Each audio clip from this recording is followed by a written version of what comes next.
Okay. Ready to go? Yep. Tell me about when you were growing up in Youngstown, Ohio as a child. Youngstown's an industrial community, and I recall several things from that experience. The first thing was I didn't realize snow remained white more than one day because from the smoke and soot from the steel mills, it rained soot, and so the snow was covered the second day. And the other thing I remember was from the steel mills was the enormous brightness of the sky at night down looking towards town with all those Bessemer converters going and open hearth furnaces going and putting their glow in the sky. I think I remember too as a child being involved in a lot of innovative things. My mom was quite interested in special things. Like one summer she ran us like a summer camp at home. We were 7, 8, 9, 10, but she had a schedule, and we did this and we did that, and she included the neighbor children, and indeed that was her one professional article she wrote. She wrote it up and was published in Recreation magazine about this home summer camp. And so there's a lot of invention like that about the house, which was always important to me. Probably the other thing that was really intellectually stimulating was my parents were social workers, and they had a lot of guests who were other social workers, were people new to the community, communities they were serving, recent immigrants, people from the South, just kind of a whole mix of accents and opinions and points of view. And they would come over for a meal Sunday afternoon, supper of some kind, Friday night supper, and they of course would talk, and I got to listen to that kind of thing. So that was always very, very interesting to me. Probably the biggest thing that happened though as a childhood growing up was it was during the Depression and during World War II. And that of course limited what people could do, couldn't drive, had no gasoline, little money, this kind of background. And I always, as I look at these kids today, I wonder if some of my attitude towards them isn't based on the fact I was a Depression baby. And these kids have so much. And we had a lot too, but it was more in the community sense than they have, which is more material with their computers and Walkman and other kinds of things. So the world changes, but I think those kinds of things are very important to me as a child. What was the impact of your parents on what you've done in your educational career? I think both my parents were very interested in education. They wanted us to be well educated. They had books at home, though not many. I'm surprised now I think back to how few they did have. And partly because books were so expensive and there was so little money. But they had books. And I think too that their expectation was that we would do well in school, or at least as much as we could, and that we would also then be able to go on to college. Both of them were college graduates, both in master's degrees, so they just anticipated that. I never thought anything different. I mean, that's of course what we do. I think they also were important in the fact they included us children in these discussions. I mean, we weren't asked to go out and play. I mean, we could sit and listen, participate if we wanted to. So that was very, in a sense, it was supporting. But a major factor happened though when I was 15. My father died. And this was just at the end of World War II, just when there was going to be great changes, both in the general social life of the community and in my own personal development. So that was quite an impact because it put a lot of new responsibilities on me that a teenager normally wouldn't have. You could have done anything with your career, but why did you choose education? I'm sorry, would you say again? You could have done anything with your career. Why did you choose education? That's interesting. I think one reason I chose education was because you had the summers, quote, free, end quote. It turned out not to be true, and that was because I was so interested in camping. At age 13, I had worked at a summer camp for girls where I would do dishes, 3 meals a day by hand for 140 women.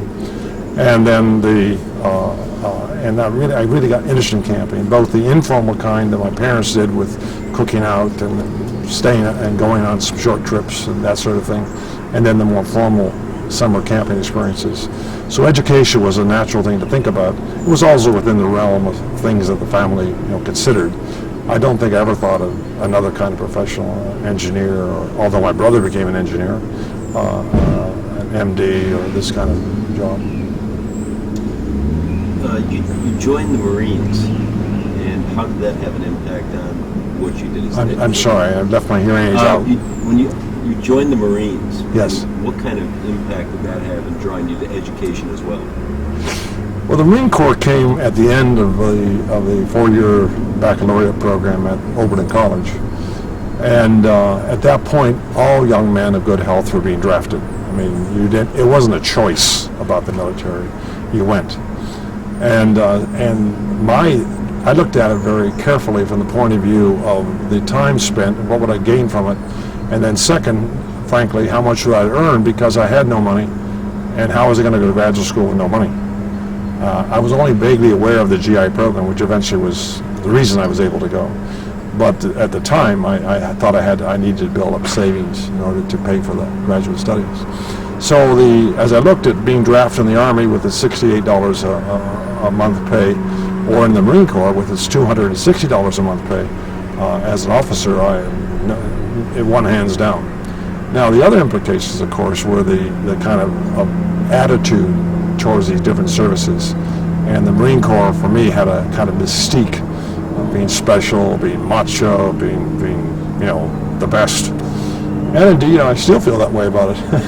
But I think going to the Marine Corps was a major decision, but it was made not on glorious grounds, but on the fact that it had to be done. I mean, it was going to do something, and it was interesting to have this chance to work in this capacity.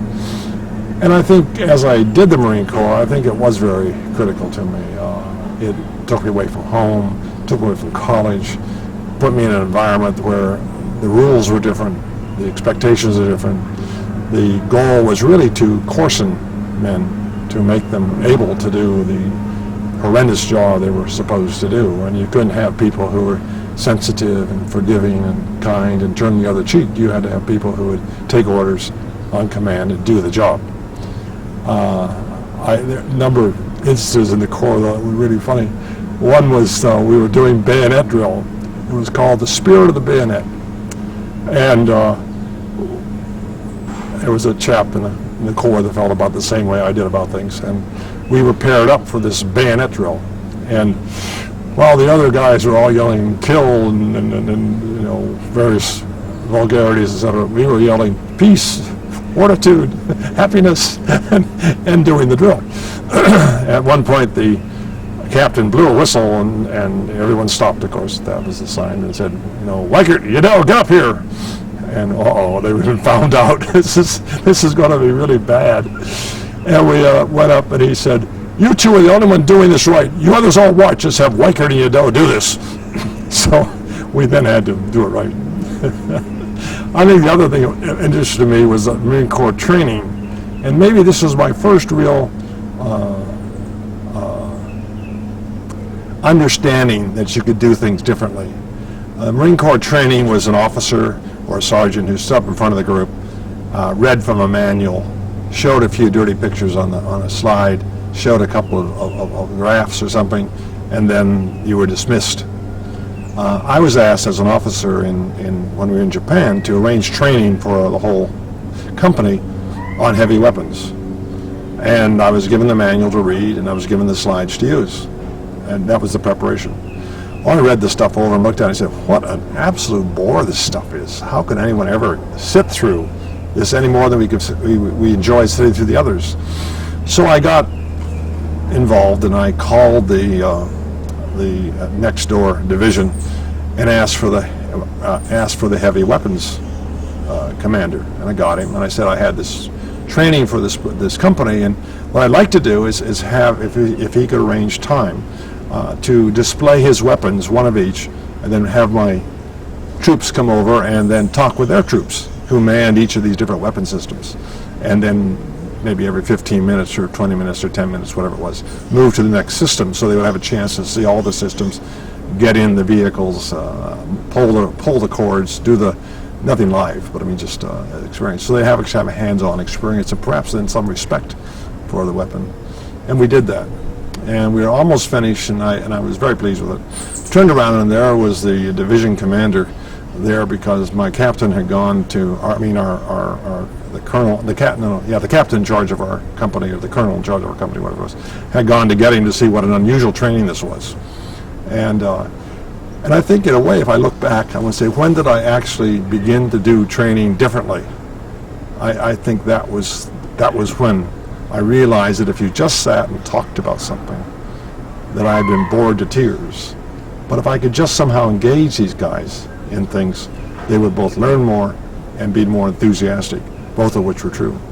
So I think if you want to look for origins of my educational philosophy, it was developed, as a child and through college and so forth, but the actual expression of it didn't really begin until then.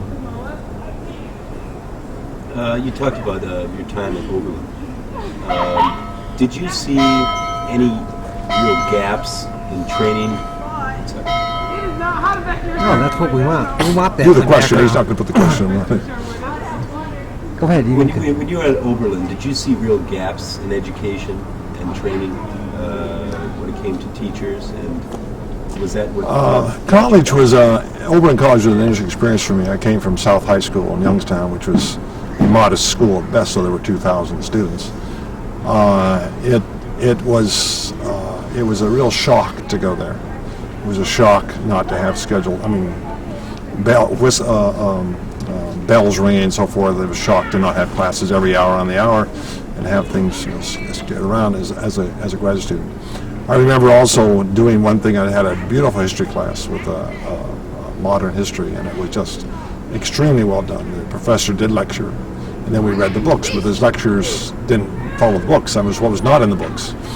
And I remember reading the books and deciding what I would do was I underline every word I didn't know, and then I would look them up and be aware of it. I still have the book, and on every page there must be 15, 20 words I didn't know, and I look at them now and say, how could I not have known those? So in a way, Oberlin gave me a reach of understanding, both in content as well as perhaps language, through writing, through complex words, through complex situations, through debates, conferences, these kinds of things. So in a way, it was a very hospitable environment for that. I think the basic thing Oberlin offered, though, was its intellectual stimulation. The students studied Saturday night in the library. The library was always full. It was not a party campus, and I needed that. I needed that focus, opportunity. So for me, Oberlin was very important. And then when you went into Oberlin, did you know that you were going to focus on early childhood? No. I didn't know I was going to even be interested in early childhood until perhaps I had my own children. And that was in '59, was the first youngster born to my wife and myself. The Perry Project, though, was under planning in 1960. And so in a way, I think the interest in early childhood came as a result of other kinds of things outside of me and the family and my own training. One reason was because I was working with some reform principals in the public schools, and we decided that we needed to make some changes in elementary education. I gathered data together and worked up some materials and finally presented to this group of 12 principals and one superintendent, and talked about the need for change because of the extraordinary consistency of poor performance in the disadvantaged school as contrasted to the consistent good performance of the college kids from the college who attended another school, just those two as a contrast. And then you could predict how the schools would fall in between. Of course, they thought that was bad teaching and poor parent support. And of course, the good school was because of good teaching and good parent support. So there was nothing they could do in the schools. Nothing was needed.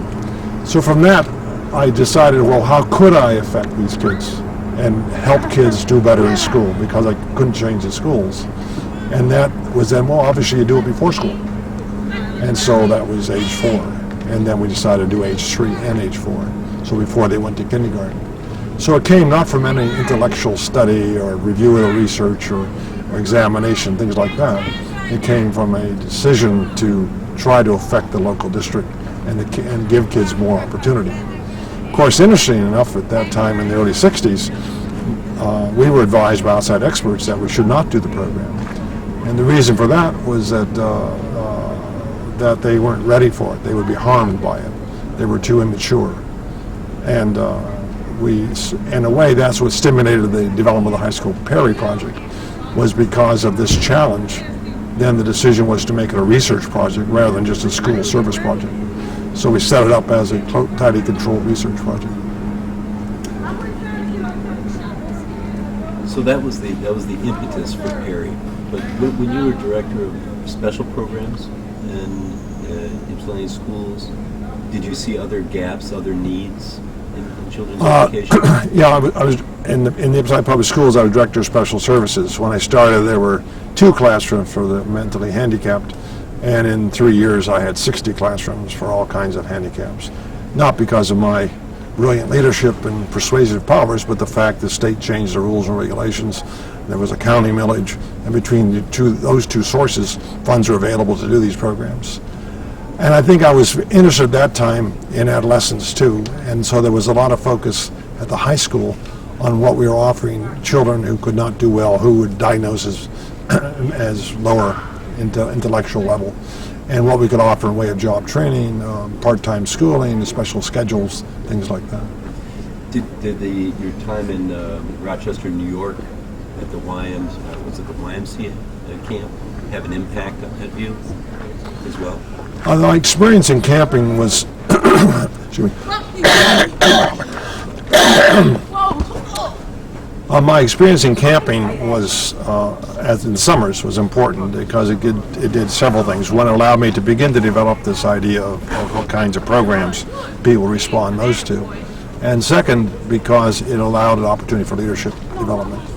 So when I was 18, for example, at the Rochester YMCA camp, I was a cabin counselor.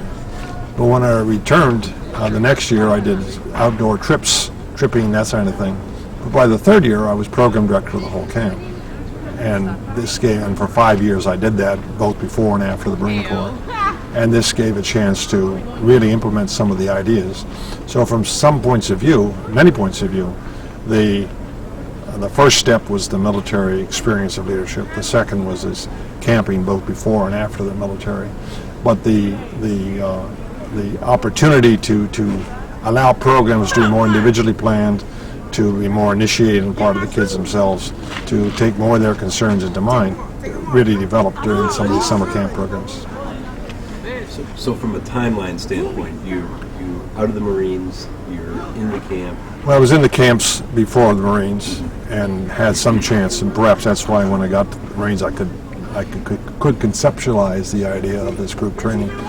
And the Marine Corps experience as both a lieutenant in charge of a platoon and then the training experiences. And then afterwards coming back to developing programs in camps and eventually, of course, establishing the high school adolescent program. Let's talk more about high scope at this point. Or actually, let's talk more about Perry first.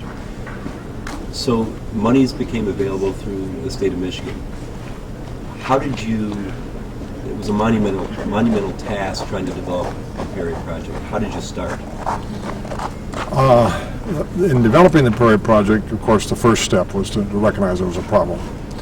And the problem was, I think I just kind of stumbled on it automatically, by being able to give IQ scores, especially to girls, by street addresses.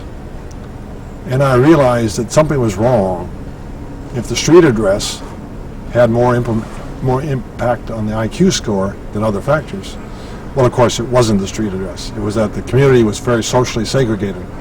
And so the disadvantaged kids lived on Harriet Street. The advantaged kids lived on Collegeworth. And that was the correlation. But then the question became, well, could we change that in any way? I mean, does it have to be this way? What could we supply that was missing for these kids that weren't doing well?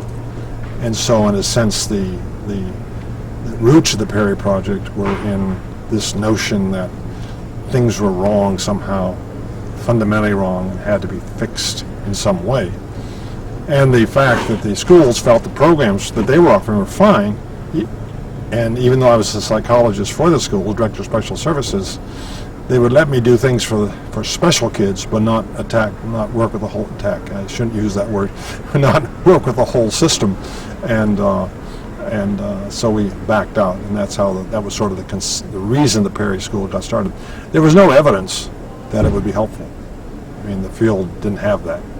There wasn't data that supported that. So it was a brand new adventure, and I can understand why the outside experts were suspicious and critical, because it wasn't done. There were programs for middle-class kids, college kids. Almost every university had its own laboratory school had a preschool section. They were concerned in those sections about hand washing, toileting, eating food properly, social play, these things. You never find in the list that I could find anything about cognitive development or language development. It was the social side of getting to know other children, this kind of thing. So the Perry Project not only was a breakthrough in terms of working for the disadvantaged children, but also a breakthrough because its goals were cognitive. Indeed, the early days it was called the cognitively oriented curriculum, which was then finally changed to the high school curriculum. But it was that because I wanted to distinguish it very clearly from the general socially oriented programs. So if there were 2 or 3 major stumbling blocks to executing the Perry Preschool Project, what would you say they were? Well, the first major stumbling block was that after you conceived the project, was getting it funded. And our first goal was a rather monumental project, which we submitted to the National Institute of Mental Health, and probably properly rejected. We backtracked then, and I began to look where could I find the money for this, and obviously one location was the state programs, this new state funding. And the only proviso there was that I use kids who were determined as mentally handicapped. And so that was a block. I had to adapt to that concept.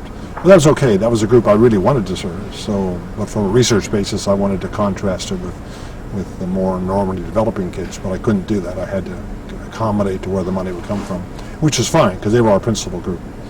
The second problem came probably in finding teachers. This was a period of enormous teacher shortage. Systems were operating with people with no license and temporary licenses, etc. How am I going to find teachers for this new program, and would they be willing to work at the preschool level? And the state said they thought this was a wonderful program as long as I hired competent teachers. And they defined a competent teacher as someone certified in elementary school, certified in special education, and certified in early education. An impossibility. So I found 4 that had 2 of the 3, and those are the 4 I hired. There was no selection. They were the only ones available, and they all agreed to do the 3rd one through a summer training program, which I supported. And it was that for a while I thought we would not operate because of that problem. I think those were the 2, getting the money and getting the staff were probably the 2 major issues in establishing the program. The school system's position was, if you can find the money, Weikart, you can do the program. Don't ask us for it. On the other hand, the school district provided the space, janitorial service, ostensibly the supervision of a principal at no charge to the program. So they covered, in a way, if you will, the overhead expenses. Can you tell me more about as the Perry Project was unfolding, Head Start was evolving as well. Can you tell me more about how you saw parallels between these 2 important projects? The Perry Project began in the fall of 1962. There were probably 2 other programs like it at the time, one in New York City under Marty Deutsch, and one in Murfreesboro, Tennessee by Susan Gray. And as far as I could tell, those are the only other 2, and they had both started. Gray in the summer of '62 and Deutsch in the fall of '62 as we. There was no connection between these programs. Indeed, I didn't know they were running until after we were started. The whole Perry Project, the whole development of it occurred during this, of course, this enormous social change. The civil rights movement, concern about voting rights, the whole desegregation process that was now coming to fruition in the country. And indeed, I think that was one of the fundamental reasons why the program developed, was this sort of reform in the air, and us being young kids at the time, 30, we wanted to be part of this. It was it fit our mode, and anxious to contribute. And I think that also helped the process. But now I've moved away from the point. What was your point again? As both of these important, the research and Head Start was evolving. Head Start. Did you see a correlation, a relationship? So we began the program then in the fall of '62, and were involved in people would come to see it. There was a lot of guests. Even the first year we had a conference in May, which we now continued for 41 years, to talk about the program. And we would have 300 or 400 people come from the state, basically, to hear about it, talk about it. So there was interest. But Head Start was developed for the summer of 1965 as the first year. So we were about 3 years before Head Start began. Head Start had no idea we existed, so I mean there was no contact with the program at that point. As our data began to come out, Head Start began to refer to it as a way of talking about, well, if we had good research on Head Start children, this is what it would look at, because these are kids who were just like those in Head Start and had a proper comparison group, a control group, and so forth. So in a way, there was a good relationship intellectually and operationally, but nothing on the administrative or political level. Towards the end of, in the 70s, there began to be more. We would testify at Congress for Head Start. The Bureau used us more, these kinds of things. I think we're to the point now where in your research and the evolution of Head Start, you began thinking about high school and the foundation. What prompted you to launch this foundation? That's an interesting, the issue of the origins of the foundation is an interesting issue, an interesting point. I was getting contracts as the Ypsilanti Public School Special Services. I was getting contracts to operate programs of special education. I was beginning to get some research contracts like the Perry Research Project. I was involved in other federal programs. And in 1968, things just kind of opened up. We were asked to be involved in national follow-through. I had just received a grant from the Carnegie Corporation for parent-infant work. We had a national follow-through. A national follow-through was expanding.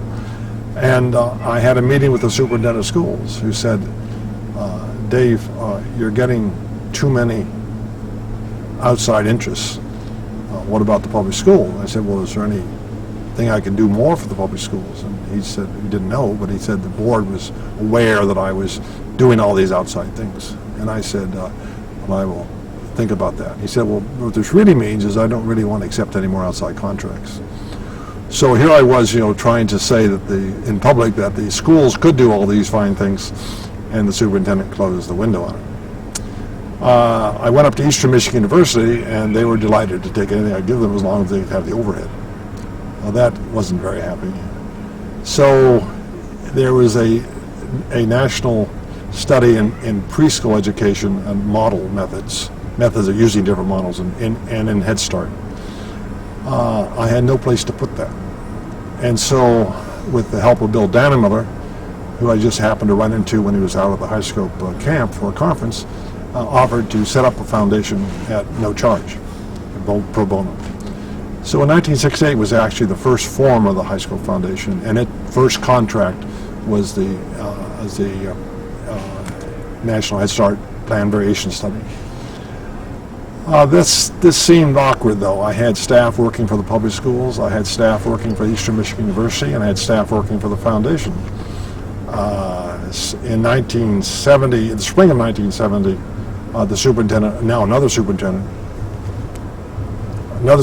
called me in and said, I'd like very much the work you're doing, but you have to decide. Either stay in Ypsilanti and do our work and don't do anything outside, or do something else. And at that point, I drew together a group of 6 advisors, and they met with the superintendent. They met with Eastern Michigan University, because Eastern was proposing to move everything up there. They They talked with me, they met by themselves, and out of that came the recommendation that we go independent. They said, you've raised, for the last 8 years, you've raised all your own money separately. Why would you not do that and continue to do that? So in July of 1970, the high school foundation was set up in its current form with new bylaws and a new registration and so forth. So the foundation really grew out of a inability to convince the public schools to accept all the projects. And I didn't want the projects just to disappear or to not do them. So the institution was developed to carry out the work of on these various lines, which are parent-infant, preschool, adolescent, elementary school reform, and related research projects. The first day that the foundation was birthed, how did that feel? First day the foundation was established was a fascinating day. I think the staff were ecstatic with the opportunity, as I was. The school district let us continue to rent the building we were renting, which was an old historic home. People were very excited. The thing that I was amazed of is that not one staff member resigned from the foundation to take their tenured job at the public schools. I thought for sure I'd lose classroom teachers and some sociologists, some social workers, perhaps a psychologist or two, back to the public schools where they had a secure job. But every single one transferred to the foundation with total insecurity. There was no guarantee of any future, that we could even make our first payments on staff salaries, and yet they all transferred. So in a way, if I had to pick one thing that was really exciting about it, was the fact that staff transfers. I think I lived with the idea of an independent organization long enough, but the idea that all the staff would do that, I felt was an enormous commitment to the mission of the institution. So you'd say, what was the common characteristic between the folks that first came with you when the foundation was launched? I'm sorry, but what was the common characteristic among the staff? Were they rebels? Were they? Our staff at that point, late 60s and early 70s, we were all so young. And I look back. Our oldest staff member was Marion Erickson, who was a brilliant teacher and language development specialist, and she was the mother because she was 60. Everybody else was 28, 27, 30, 32. We were just a bunch of kids. So that was that was a common characteristic. I think had everybody been 15 years older, none of that would have happened. But it was the times. Around in the 60s and the 70s, though, you were... excuse me. One more point on the common characteristics. I think the other characteristic was almost all the staff were very interested in the social reforms that are occurring, and felt very strongly that they should occur, and they wanted to contribute to the change. There was at that point Ypsilanti was still segregated. Minority folks could only live on the southwest side of town within a given districts. Realtors wouldn't sell houses to minority people in other parts of the town. It wasn't the law; they just never did it. So it was I think the staff also was responding to the opportunity that our freedom gave to work with the broader context of the social change. This ant's driving me nuts here. He keeps on crawling in. I often don't move enough. Am I moving enough? You're fine. No, You look relaxed. I sit there and just... No, you look relaxed and it's just Great. flowing. No, I think it's perfect. Let's talk more about the demonstration preschool, and can you tell me more about how that concept came up? After the establishment of the Perry Project, the high school Perry Project, and its success in the 60s, it was clear by 1967, after, in a sense, the official end of the project, that we were going to have a success on our hands. I had no data. I only had some data. I was still in the early stages. But the response to the teachers getting the kids, our own observations, our own data coming up, was indicating clear differences between the group that was experimental and the group that was controlled. So the issue that developed was, well, is it preschool education, which was the basic hypothesis of the high school Perry project, that preschool makes a difference, or is it the curriculum, preschool plus a curriculum? And so the idea was that, okay, let's test that. But rather than have, 3 similar curricula, let's be sure they're different. So we obviously picked high scope as one, which represented a cognitive orientation to education, also the opportunity to carry out the plan, do, review process, which is very important, where kids state an intention, then do the work, and then reflect on it, which is essentially the scientific method, which is to create a hypothesis, to do an experiment, and then to reflect on it by writing reports and conclusions and so forth. And so this process had developed with kids, and so it was very distinct. Nobody else did that. This was unique. So then we had heard about a program called DISTAR, which was being developed by Ziggy Engelman and others at the University of Illinois, and we went to visit that, and that was clearly very different. The kids sat down, they were drilled by the teachers according to the workbook, they had to perform to the workbook standards. It was all very direct drill. Sit down, be quiet, do what I tell you. Exactly what I tell you. And if you didn't do it right, we did it again till you got it right. Well, obviously, another very different approach. And then we took the third one, which was most common in the country at that time, out of the university schools, which was the free play, social development, kids making choices like in the high school program, but they're impulsive choices. Rather than planning what you wanted to do, the kid just did it. And we know now from other research that children who plan an activity work at a much higher cognitive level than children who do not, who just impulsively do the same activity. We decided then to contrast these 3 curricula. For 3 years we ran what we called the high school curriculum comparison study, and found indeed that preschool impacts through all 3 methods. And as we've learned for the long term, though, that children who don't have the opportunity to plan or choose their own activities do not show those traits as adults, and they tend to make the wrong choices, so we have higher crime rates, things like that, among the direct instructed kids. The demonstration school developed out of when that program closed. We had so much interest in the program, we decided we need to continue to offer an opportunity to see a program in action. And second, because of the data, we felt we needed to demonstrate the high school approach, now called the high school curriculum. And so the demonstration program was set up with that in mind, and it's been run ever since, so that is a goal. At the time, was the concept of a demonstration preschool, was that new, or was that kind of the norm? Well, in a way, that was a very old concept, because the universities had always run their programs as a demonstration program for university students. So the idea of a demonstration program wasn't unique. I was also still, at that point,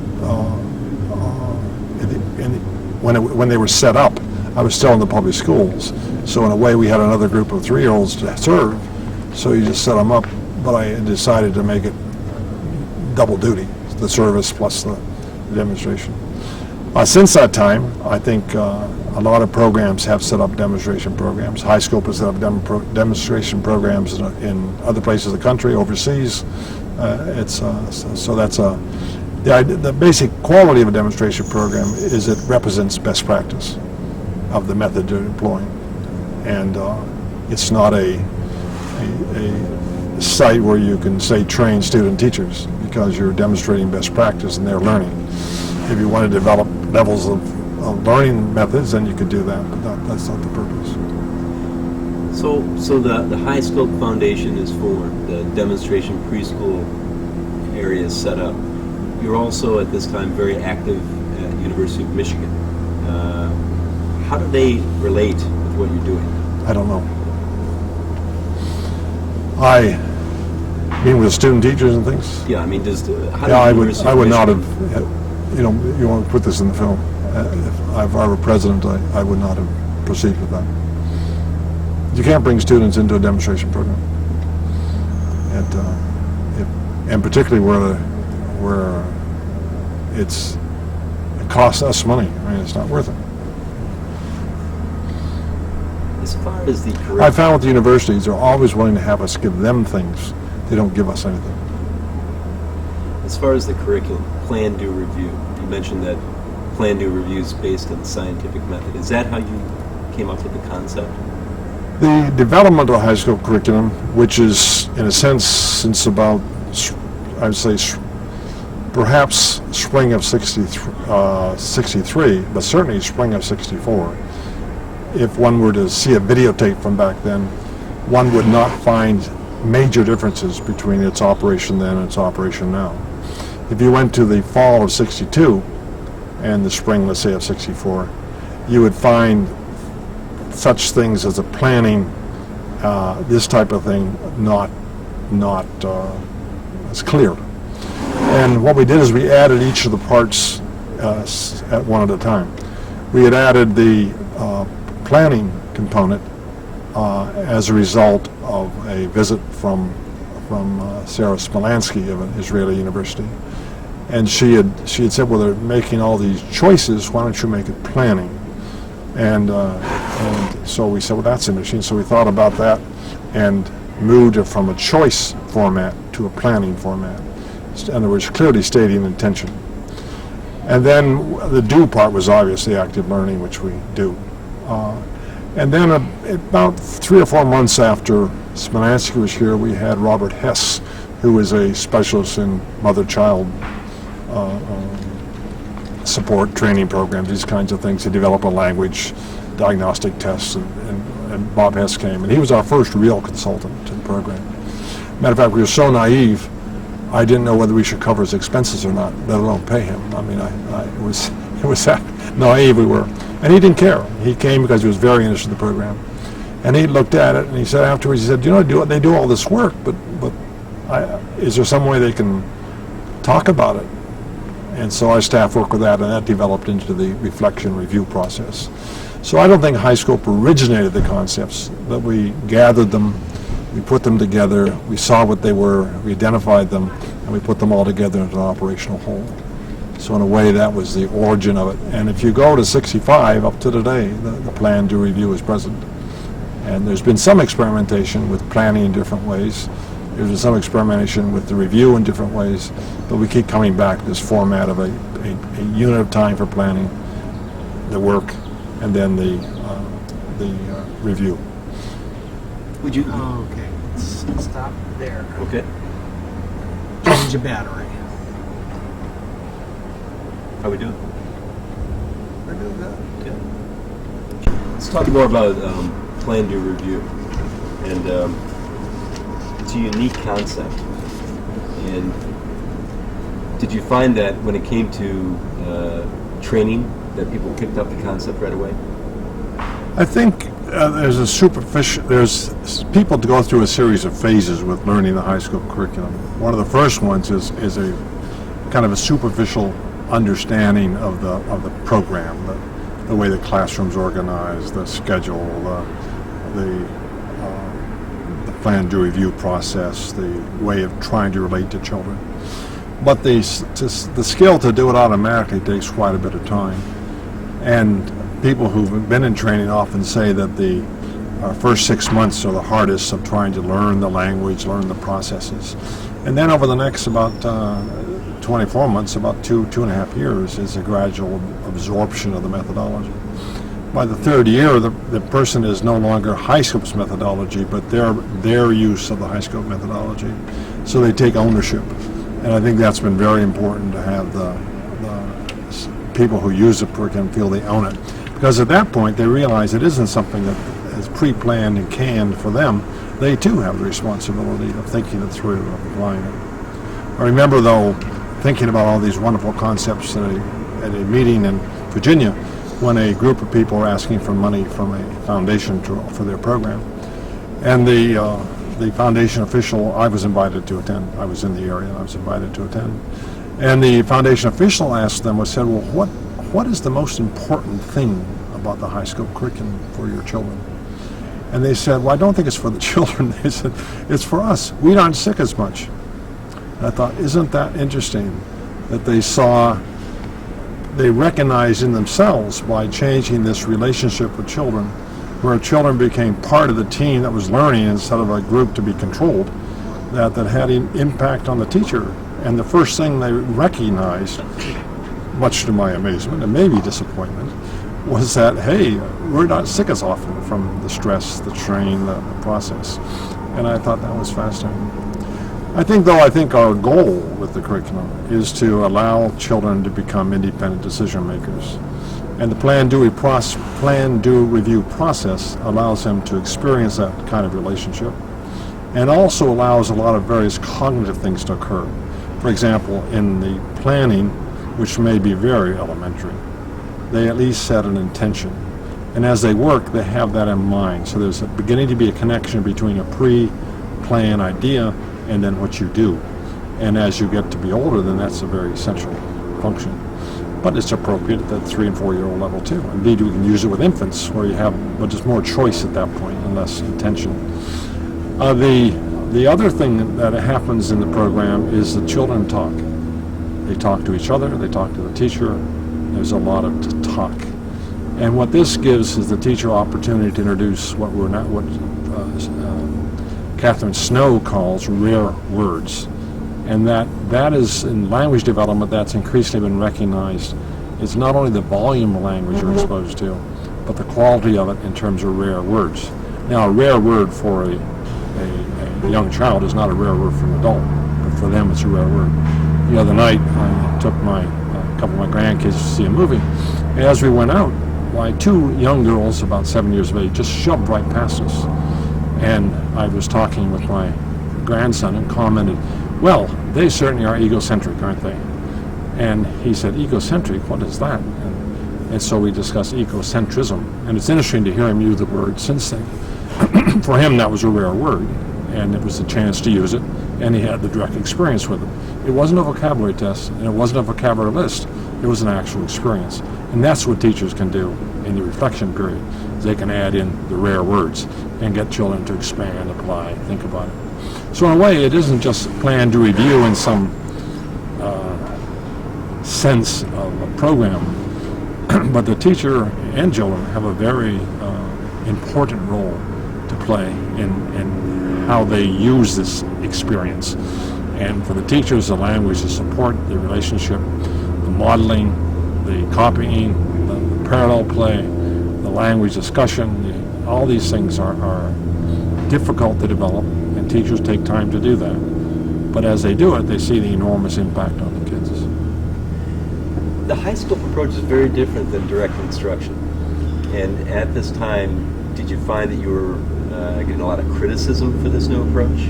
That people just would not accept it? The high school approach? Yes. Well, it was interesting during the early days of the high school project. People came to see preschool, not a method. They didn't know anything about preschool. They didn't know how they operated. They didn't know what to do with them. They didn't know who attended. They didn't know how the kids responded. There was a lot of question, for example, the way you bring a young child into school probably takes 6-8 weeks to settle in. And you should have the parents come in, and you should do this and that and the other thing. We never did that. The kids came to school and that was it. And in a sense, what we did is had the school so attractive that it wasn't a problem. Oh, to be sure, there was a child or two, but very few. So there were some things we were exploring that didn't fit with their point of view.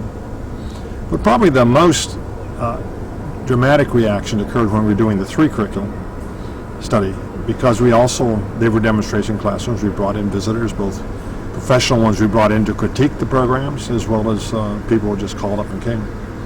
One day I got a call from the head of an informal group of early childhood educators at the universities in the state, and there's about 6 women who wanted to come and visit the programs. And so this is a very important group, so I arranged for them to come, and we got the dates set up, and the program went very nice. So we came back to our offices in the afternoon after seeing all 3 programs and had a discussion at lunch. And then we had an hour's discussion back at the headquarters. And they found the 3 play program just absolutely marvelous. It was the best expression they had seen in a long time. They had a lot of questions about high scope approach. I mean, were the teachers really responding to the children? Were they directing the kids, and how that was being worked? They had to work that through, and when we talked about the fact that, well, teachers do things in the program. I mean, this isn't a free play program like the other one. This is we have goals, but it's more schedule, it's more program, it's more process. We want the children to experience these processes. And okay. Then we started talking about DISTAR, and of course for these women this was the pits, this was the end of the world. You can't have this at all. And one woman, it got so interesting, she got so aggravated about it, she picked up her purse and hit me with it. And I was so stunned by that, and so were they, that nothing much happened after that for a little while.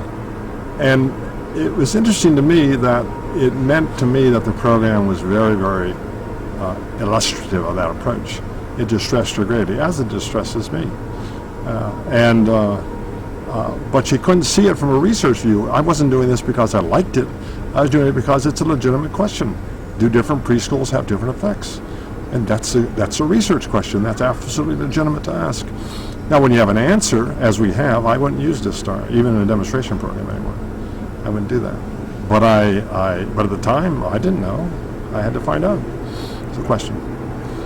So in a way, the demonstration programs, the visits, the development of curriculum have all been subject to constant observation, outside input, these kinds of things.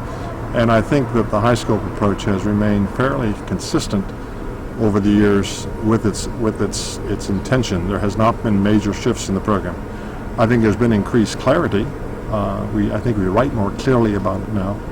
But and some process we did that we didn't have a name for, didn't recognize as important, like the rare words, are now identified by the literature, and that's what we do. Let's do it. Okay. We started fading, so we lost the tail end of this. No, I was to tell a story. Tell a story. Tell a story. We'll use it. In the Marine Corps, it was interesting because it was a mixture of those of us who were considered reserve, signed up for the 2 years, and those who were regular, who were long-term enlistments. And I always found the attitude, the approach between the two groups very different. And as the states have turned out to an all-volunteer army, I have some concern about it, because it seemed to me that those of us who were reserves brought a different kind of perspective on military action and so forth than the permanent ones, where that was their profession. And that's a side issue. We haven't really talked too much about the publishing arm of high school. And tell me about how that came to fruition. High school publications developed in the late 70s. For one thing, we're getting so many inquiries about this, that, the other thing. Would you please send me a copy of this? Have a copy of that? What do you do? What tests are you using? I mean, just lots and lots and lots of inquiries. As Head Start expanded, of course, they even got greater. There was a lot of demand for curriculum information, these sorts of things. And we supplied what we had and sent out what we could, and it was mimeographed, and even before the day of Xerox, And but gradually it seemed to me that as the foundation developed, that we were overlooking a source of revenue that could provide for the further development of the foundation, and second, overlooking a source of making things about the work easily available. I mean, you could get it. When it's fugitive literature in different journals and spread all around in different places, and books that are no longer in print and so forth, then it's hard to get, particularly for students and beginning workers. So we began talking about, well, should high school have a press and make these things available, and also make them available for a long time, so that people who are interested in the history of high school's development could actually get materials from before, because we kept them in print or we kept them on hand so that we could fulfill those orders. From that early days, I think the first year we actually tracked this, I'm not sure what it was, I think it was $3,000 income that year total. I don't know what the expenses were, but the income, and of course that's something you have to watch. The expenses can be greater than the income. We continue to develop, and over the years the press has become very important. I think there are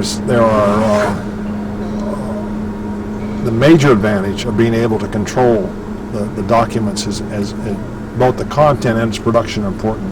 We were working with a publisher in Britain who decided not to varnish the copies of his book which meant it was a much cheaper appearance because it cost a half p book to varnish.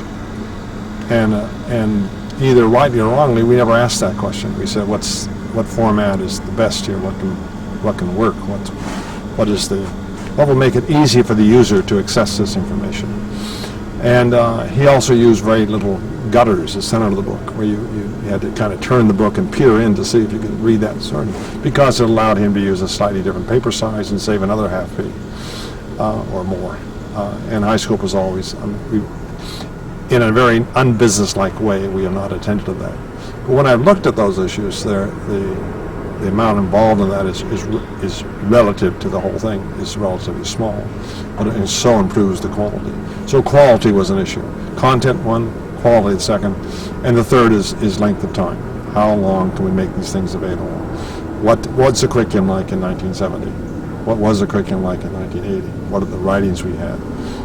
What can document these things? So somebody who wants to look at high school's curriculum development, say over the period of 20 years or 30 years, can do that. So as we're coming out of the 70s into the 80s, we've got a very different national election that changes things from a Democratic to a Republican president. You began doing testimony. Why? The shift to the Republican administration left Head Start very vulnerable. There was a lot of Republican senators and congressmen who felt it shouldn't be done, it wasn't appropriate, it was too much money, all these kinds of things. And so it had not yet become a national program like it is now, where they may want to change this or change that about the program, but the idea of the program is there. I mean, it's there, it's going to stay. So we got involved in testifying, particularly asked by Kennedy's staff for testimony in both in the Senate, and then we did that several times. They wanted to know research information, they wanted to know public reaction, they wanted to know just general information. Now they separated research panels from this kind of I'm a mother with a child in Head Start and I find this wonderful, they said, and so the research panels were pretty strong groups. And in general, they seemed to be very aggressively in support of preschool.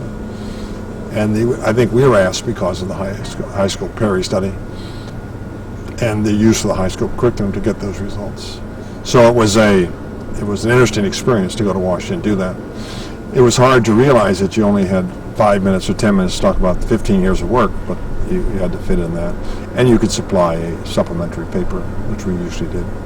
So it's testimony is one way. We also testified at states states that were interested in early education state programs, South Carolina, for example, Michigan, and have done some of that over the years. So in a way, it's been interesting to be involved in educating legislators. We do not do lobbying, and that's not allowed to us, and we don't feel we have. But we certainly have done what we could to answer questions and to information. Do you believe, in looking back, do you think that you would have ever sat in front of Congress and testified? Is that something that ever in your wildest dreams was something that you thought you'd do? Well, to show you how unplanned all this is, when I got out of the Marine Corps, I decided I wanted to get back into camping, and that meant a summer free. So I decided a good role might be in to fit my interests and perhaps experience background to be a high school counselor. I was a teacher of biology, and I taught one semester, and I did teach English and learned my grammar then, not when I went to school, but as teaching it. And I decided that I would like to I should do graduate work. I'd have to go back for a master's in counseling to do this. So I came up to the University of Michigan on a Saturday, ignorant as I was about how the big universities operated, because they don't open Saturday. And I was thinking of Oberlin, where the Oberlin College was open till noon, and then the libraries, etc., are all open all the rest of the day. And so I came up fully expecting to meet with people on Saturday morning, because I was teaching on Monday to Friday, so I needed to do that. So I came up, and everything was closed. And there was a secretary in the graduate school that I have no idea why she was there, maybe for ignorant people like me. And she said, why don't you go over to the School of Education and see if anybody's there?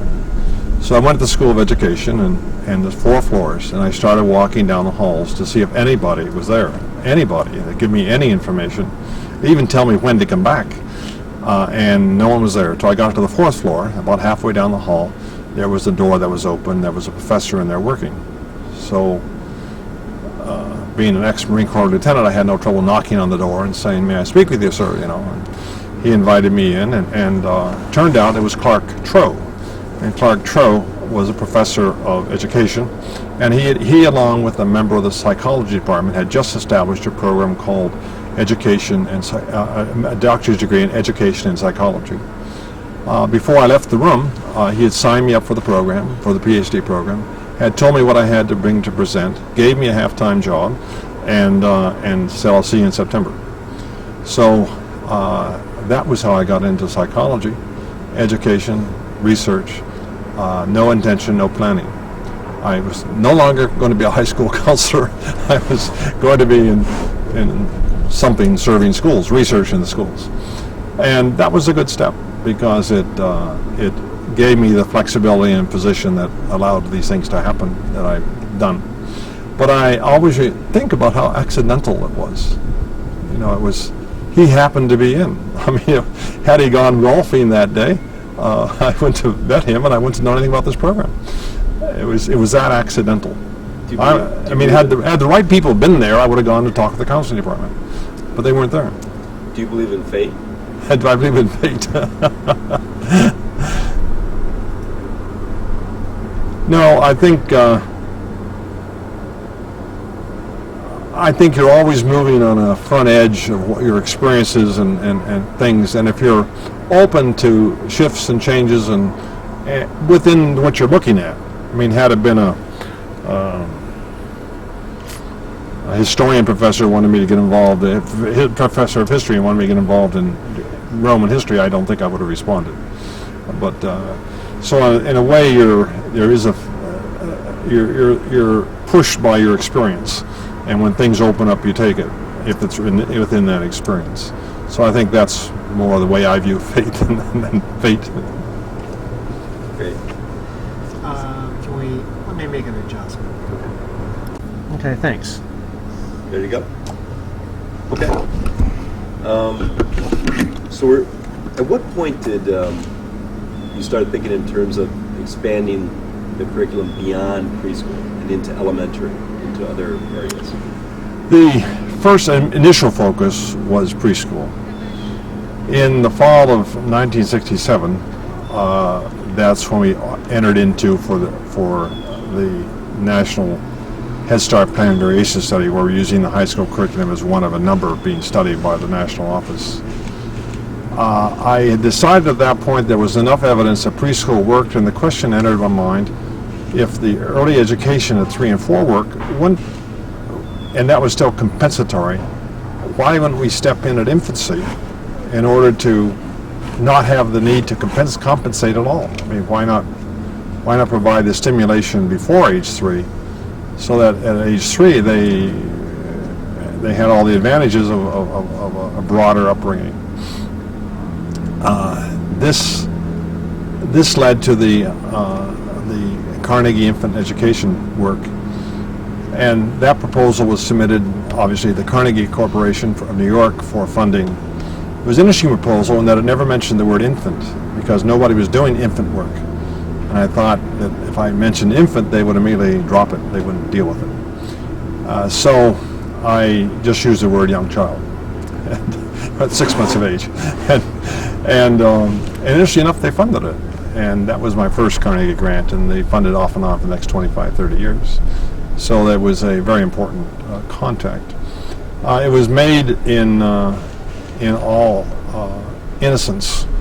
We just got the information and sent them the proposal. We didn't have a prior contact. We didn't call them in advance. Anything I would do today, but it was just worked out fine. But I think that the idea of I'll have to sidetrack here. The question again is how did you bring the infant toddler, bring Yeah. it from the curriculum from infant toddler into elementary. Yeah, elementary. So I was pretty convinced that the parent-infant work was where we were going, and that was going to take our work. We had the money. It was the staff were prepared. In December, I got a call from a woman, Laurel Schiffler, who is a Office of Economic Opportunity employee for the state of Michigan, and she said that I was going to get a call from the Office of Education about going to a meeting in Washington to talk about the high scope method at the elementary level. Well, we had not done any elementary level work, but the program was to allow persons with theories to develop programs for the elementary level. So I went to the meeting on January 4th, and different people spoke about their programs. I stood up and said, I don't think you should do this because preschool works and it should be short of parent-infant. So I backed out. Their reaction was one of disappointment, I guess, anger. Anyway, by June they had talked me into joining, and primarily Laurel Schiffer had called me again several times and called me an idiot and about time to get on the ball and don't pass this opportunity by, and the nation needs you. And so by June we went into the program, May, June, and finally ended up with 10 sites working. But that did make a problem though, because it meant we came late into it as a late sponsor, and we got sites that were late into it, and which meant they had more difficulty making decisions. So in a way we got a little more complex program. But that allowed us to get in the elementary program. The work at the adolescent level preceded the foundation. It began in 1963, and as a summer camp for teenagers, leadership development, arts and science, and then that has grown up now into the programs we're using now, and the related research. So I see the high scope curriculum then as having a parent-infant component, which we've pretty much put on hold pending some breakthrough methods. The preschool method, which is used widely throughout the United States and overseas. The elementary work, which is still very much an explorational undertaking, even though we've been at it 25 years. And then the work with adolescents, which has a substantial bed of experience and one key study verifying the approach. And so that's sort of the state of the work. You talked, we haven't really identified ideas yet. Can you tell me a little bit more about how the concept of ideas came? The high school camp program, the Arts and Science Leadership Development, was run as a private service by my wife and myself. I mean, we were owners of the program. As the high school foundation developed, we began to see a role for the adolescent program in the foundation, and by 1980 had turned the operation of the adolescent program over to the foundation. Also in 1980, we added a second 4-week program for people from up north. So in a sense, we had an 8-week program, 2 ideas programs. The word ideas developed in the early 80s when one of the directors was working to see, well, what shall we call this program? We can't call it a summer camp. It's really, camp doesn't turn school districts off. School districts are letting kids go during school months to come to the program. How should we do this? So we changed it to students attending an academic program of ideas. And that has continued to evolve, and I think has been a good addition, especially now the focus on leadership development as well as the traditional view at the camp of having kids apply ideas, and it's ongoing. If you had to, I want to ask you a question that's out of sequence right now, but I think it's something I'd like you to think about, and maybe we'll ask it again. 25 years from now, as you look at the high school foundation, how do you think it'll look? And also, how do you think education of young children will look in 25 years? Predicting the future is always difficult, and mainly people predict the future from their experience. So in a way, people doing the work are really not the best predictors. As I look ahead, it seems to me there are several things that will have to occur. One thing that will have to occur will be the introduction and maintenance of high-quality models of education. this idea that every teacher is an island, and every child is a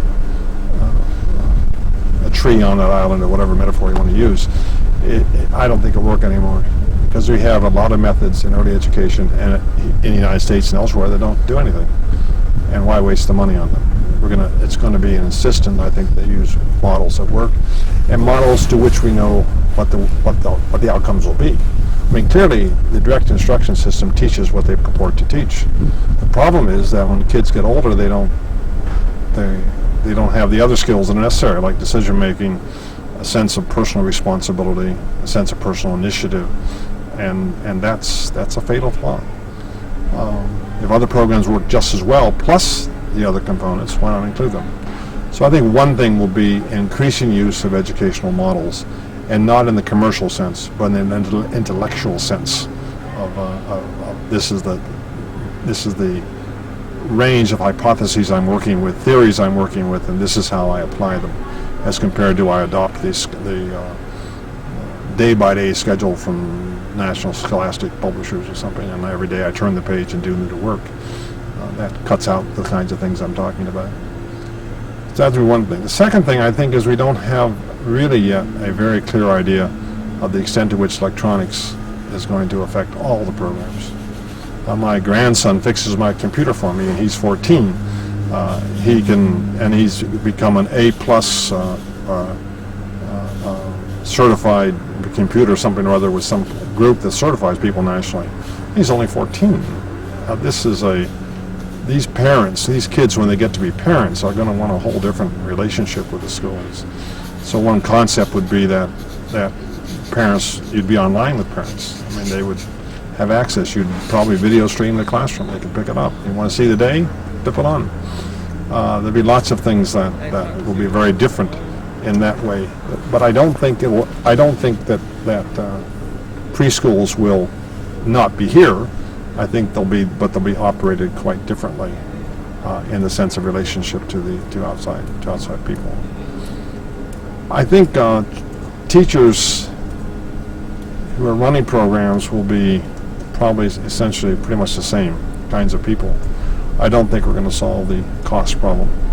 I don't think it's one study I did at one point, just offhand, is if I found countries and numbers of kids per country and what teachers were paid, and a very rough thing. And it seemed to me almost countries paid the teachers about the same per child.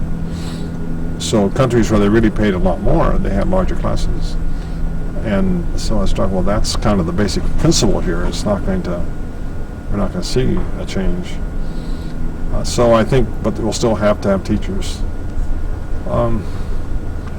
I don't know about the school year, especially for older children. I think for preschool it'll be to serve the parents while they're working. I think the school year for older kids will change into less, perhaps less in school and more out of school experiences. When I look at the adolescents here in the High Scope Institute for Ideas program, they say several things immediately after attending the program. One is that they had no idea they could live without their pop culture. I mean, without their music, without their telephones, cell phones, without their computers, without their computer games, and doing so was a real eye-opener to them. So in a way, we have to find experiences that allow kids to really test different kinds of living patterns. And I think that'll evolve. A school won't be 8 to 12 or 8 to 4. It's always interesting, the Danish system, where they had school from 8 or 9 to 12:30, 1 o'clock. And then the kids went home, and they didn't have to, but almost all signed up for a youth club. And the youth club is a whole separate institution with a separate staff, usually younger, not teacher certified. But there they did drama, arts, sports, playwriting, all kinds of active, interesting things, versus the school learning. And it seemed to be a very interesting process. Things like that I think will be experimented with, where things are different.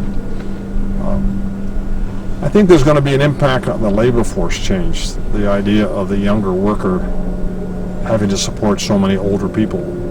And there's going to be a push to both get older people to work longer, but also I think there may be a push to allow younger workers into the workforce, either on a part-time basis or a thing. So my guess is that we're going to see a different relationship of, certainly at the adolescent level, and the workforce that we see now. But I think looking ahead, I think models of program approaches, sophisticatedly implemented, will be one major change. Second will be somehow the use of computers, technology, communication with parents, communication with kids, communication with school, record keeping. This whole shift is going to occur, and I have no idea how that's going to be, but the point is that the young kids coming up have all the sophistication in the area, and they'll just expect it. It's not a question of having to learn it, they just expect it. And then finally, I think the workforce changes would be there. I know in high school we want to explore with differences in training. How do we train? Right now we train all face-to-face. And in a program like ours, that's almost a demand, because you're changing not a specific content or providing a particular content, you're also changing attitudes and philosophies and so forth. That almost needs face-to-face. But I know that the exploration now of offering a morning once or twice a month of what actually happens in the classroom, led by a sophisticated trainer, and broadcasting that out to preschools as a training device. Things like this I think will develop, which will make high school training quite a bit different over the years. But I don't know. The basic future is unknown. I want to press you on that a little bit. All right, high scope's going to be about 70 or so, 70, 75. I'm sorry, When high scope is about 75, 80 years old, do you think it'll look much different than it looks right now? Do you think it'll function? high scope is now 33 years old, or just turned 33. 40 years from now is awfully hard to guess. A lot depends on what happens the next 5 years. If the institution capitalizes on its assets and builds programs from that, in other words, moves from a local service, if you will, with a few ideas into a broader national connection, a contact group, I think it'll develop as a resource institute for ideas, programs, training, these kinds of things. I think any small independent organization always has a problem. It has to have money, and high school currently has about a third earned from the press, about a third earned from training contracts, and about a third from various grants and government awards and things like that. And obviously it doesn't have sufficient endowment to operate over the long haul. So one of the main tasks would be, and by 40 years I hope the endowment is sufficiently large to operate the institution securely. And that's very possible. I mean, it's not an impossible thing.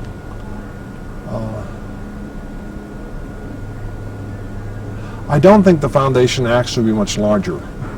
I think it'll be about the current size, because I think since we have to be lean and nimble, since we have to be nimble, then we also have to be lean. And I think a large group, certainly not responding to government contracts. We did that for a while, and that became not effective for us. More to new ideas, new processes, new things to offer would be the clue. So I think there's a real possibility of the institution to be a major force in U.S. and overseas. We already are overseas. But it'll be within the current context, with also trying to respond to these new innovations. Perhaps the most interesting challenge to the institution is the shift with the federal government coming in and setting all these standards.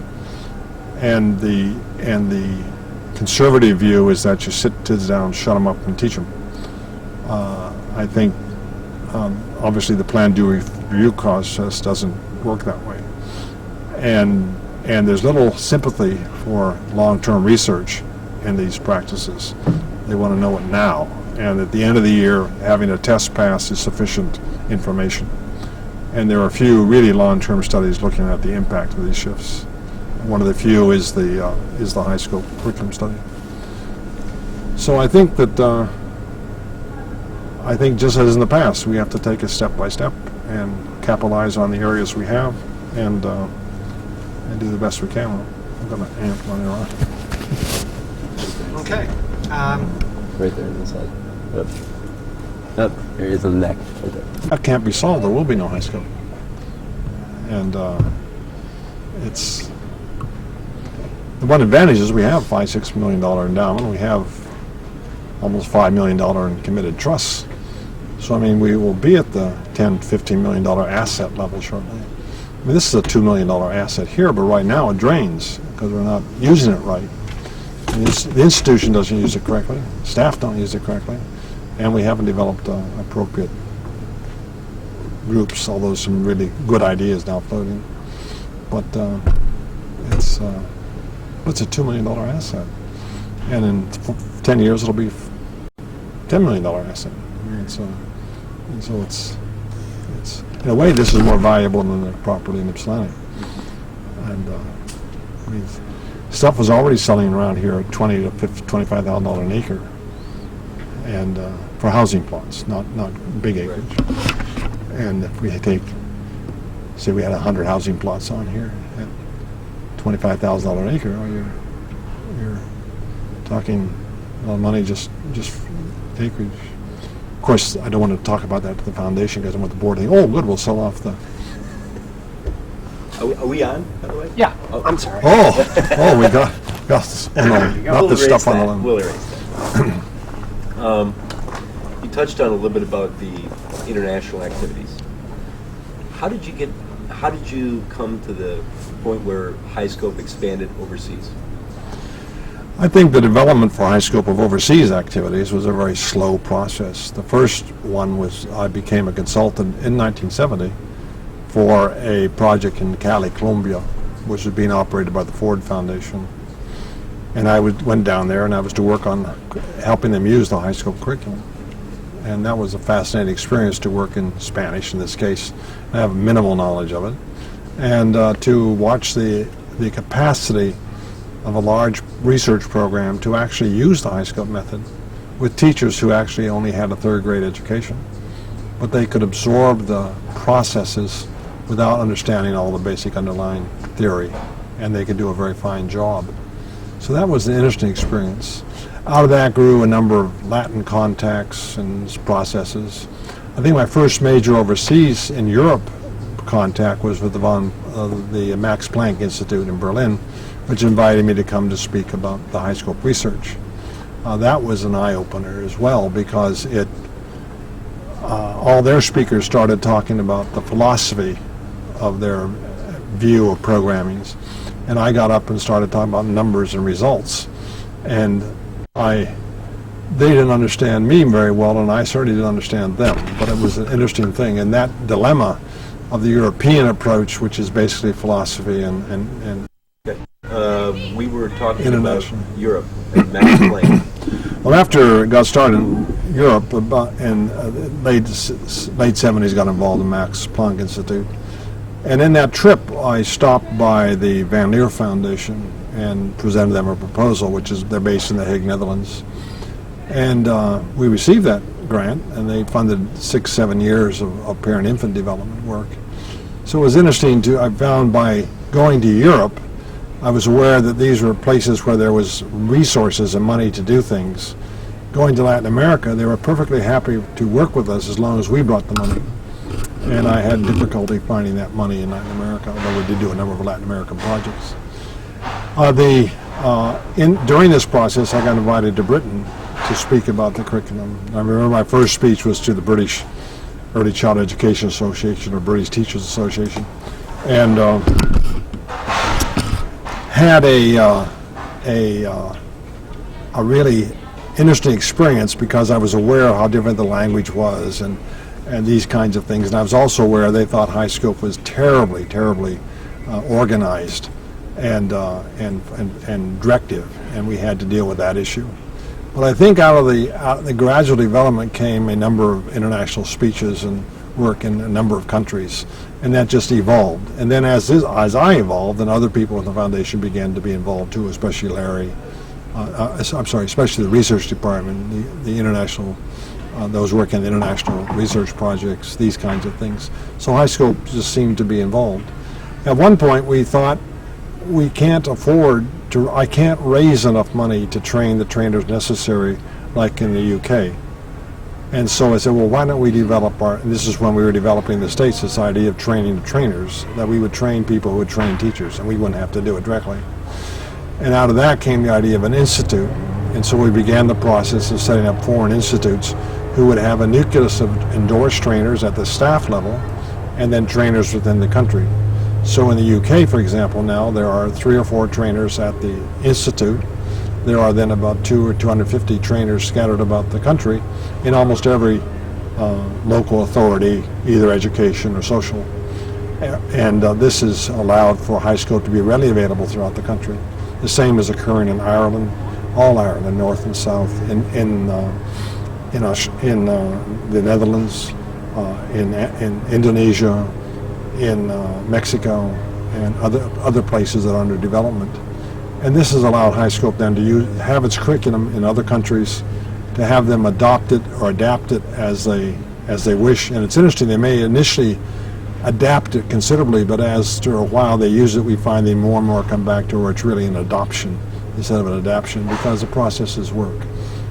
And so this is how we got involved with them. We now, for example, use some of the UK curriculum publications. We sell it here in the United States and use it in our own programs.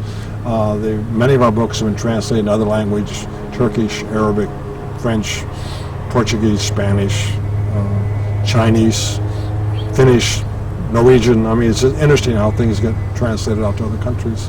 So there's a lot of interest in the high scope work, and I think the interest is there overseas because of the research validation. Talk a little bit more about movement and music, and Philip, if you would. Movement and music at the foundation has gradually evolved as an important component. It's always been a little hard to fit in because we have the preschool division, and that's a age group, and then we have movement and music, which is a content, which is not specifically for preschool, but for infant, toddlers, preschool, elementary, high school, adults. And the movement and music division serves a very wide range and is focused on a content. Probably art would be the same way if we did have the focus on art. It would be a content area. As we get to the elementary level, we also have content areas like reading, mathematics, science. And one of the things the institutional challenge has been to how do we deal with these content issues and yet within our model approach. The movement of music, though, has proved to be very important because as the more we study it, the more we do it, we find that if children are competent in basic movement ability, they are also more competent in general activities of the classroom, more competent socially. And so there's an interesting double edge to the movement of music. It allows a skill development, but it also seems to affect other components of the curriculum. And this, I think, is very, very important.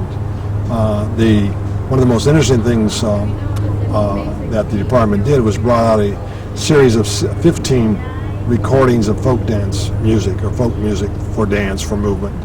And these recordings are perhaps both the most recent available within the United States, but also the most done where steady beat is emphasized, pitch is emphasized, the kinds of authentic instruments are emphasized so that the music actually fits the needs of classrooms and children as well as being authentic. And these have been widely disseminated, widely used, and it's been a major contribution both to the foundation in terms of income and so forth, but also as a service to allow these programs to expand and work. We had to look back and identify 3 crowning achievements in in your career, what would you say they were? Of the institution. You say outside? Your career. Three. My career. Yeah. If you look back and say maybe 3 crowning achievements, what would you say they were? Well, probably and obviously the most important to me was the Perry High School Perry Preschool project. This was novel, innovative, different, unique, isolated. I mean, it was a program necessary. By chance, it was foresighted because 3 years later came Head Start, and Head Start needed what we had, the information and the research. And without the high school research, Head Start, I think, would have had a more difficult time establishing itself. It still would have been established. I think we contributed there. I think we helped. That would be one. Second one, probably, I think, is the adolescent program. Somehow there's a urgency for proper services for adolescents, and more so as our society changes, as more parents work, as more adolescents are involved in these cultural things of games and computers and things that isolate them. There's been some recent comment about a lot of children don't spend time out of doors, and simply being at the program allows kids to experience the out of doors and to become involved in what's around them, not just bricks and windows. So the adolescent program would be one. Another. A third one probably was simply establishing the high school foundation. And in sequence, that's the way the sequence is. And the reason I feel that's important is that a number of the board members have said over the years that high school is unique in that it has a theoretical position of educational process and operates it. And so many of the theoretical positions developed are just that, they're theoretical, and others may or may not operate it. But high school has the capacity as an institution to keep the theory developing, to keep it on track, to keep it evolved, but also to train and to demonstrate it. So that we're an institution not only develops theory ideas and presents those kinds of level things, but we also are prepared to make it work. And I think perhaps that's a third major thing. Because if I look back on the work, without the foundation, I couldn't have pulled this all together. So the foundation's development is key. This is more of a current affairs question. Right now there's a push to move Head Start to the states, a demonstration of states. How do you think Head Start will look different in the next few years based on the current administration and what they have proposed? I think Head Start as a program will probably be preserved in its multitude of services. I think it's proven too valuable, even though it hasn't been assessed to the extent people like, but it's been proven too valuable to too many people to just simply change that. The argument has been whether it should remain as a federal program and therefore insulated from the states, or whether it should be placed within the states and state budget things. And I think I fall on the side of the people who say it should remain with the federal government, because the danger of going to the states is that it gets co-opted into other kinds of programs, or the money gets redirected or blended. And in states with good programs, that would be a marvelous addition. In states that haven't got the leadership necessary, that would be a real problem. So while the federal direction of the program is not necessarily the best arrangement, it's, I think, like what Churchill said about democracy, it's the best of bad arrangements or bad governments. And I think that's sort of the way I see this. I would hope that it would not go to the states. Now, it's interesting, though. A lot of states are developing their own programs. California, New York, New Jersey, North Carolina, Michigan have these large-scale state programs, and I think that should be encouraged. And there may be a way for the federal government to supplement those, to allow them to expand or extend, etc. They could certainly develop more rules or regulations that allow program blending, where state monies and federal Head Start monies can be blended into Head Start-like programs. And I think those would gradually allow states who want to provide leadership in early education to do so and show paths for others to follow.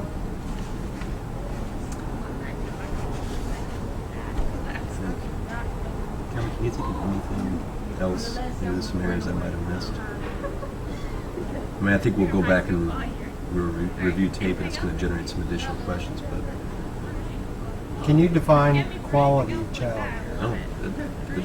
Quality childcare is an interesting problem, and as you know, it's been the subject of research. What we're learning is it is not anything to do with, I mean, it has something to do, but not directly with teacher quality, teacher training, education experience, hours of the day, all these kinds of things, number of square feet, cubic feet of air moved per minute through the classroom. Those are functional quality things and are welcomed.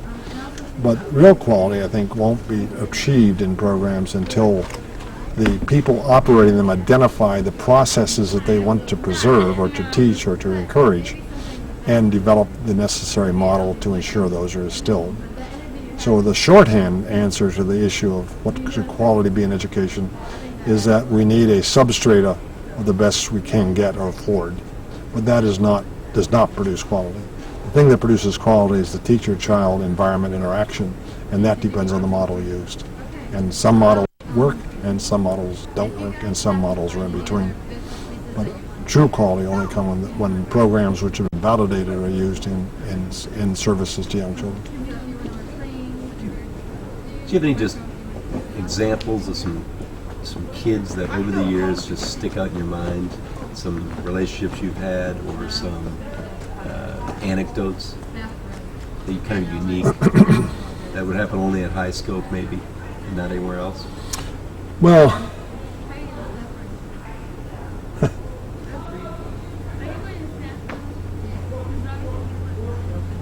a parent speaking to me the other day about their children who were in high school years and years ago said that he was very fascinated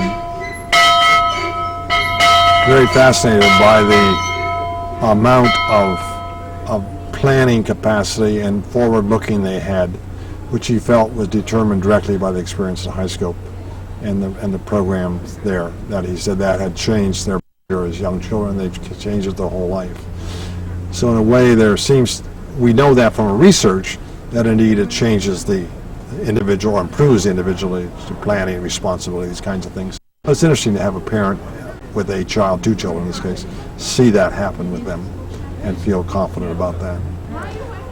I think there's also some examples of the adolescent program, but this is a different level because these are young people who come as adolescents and they speak for themselves. And when they finish camp, it's a wonderful experience and they're delighted with it and they think this is great. But we also did a research project. We looked at kids 5 years later, and indeed they're much improved educationally. They have more college participation. They have less, they can cope more with serious problems in their lives. And that's really interesting that a 4-week program can create that kind of difference in kids. But then they're adolescents, they already have intelligence, they're already thinking, sure. One person wrote me this spring who had been in the adolescent program now 15, 18 years ago. And he said that when he came to camp, he was on the downhill side of the education curve. He came only because his father insisted he come, and that he was really had no intention of this being involved. But he said after the experience, he said he changed his attitude towards education, and now he's a well-paid illustrator for Walt Disney, and he intended that his child come, and he closed by saying, and my child will not need a scholarship. So I thought that this was interesting to have someone 15, 16 years after the experience still have that vivid a memory of the experience and a clear picture of the impact on him from the result. So we have both the preschool programming and in the adolescent program, we have research data that says yes, this is true. But it's interesting. There's you can track down individuals who say this kind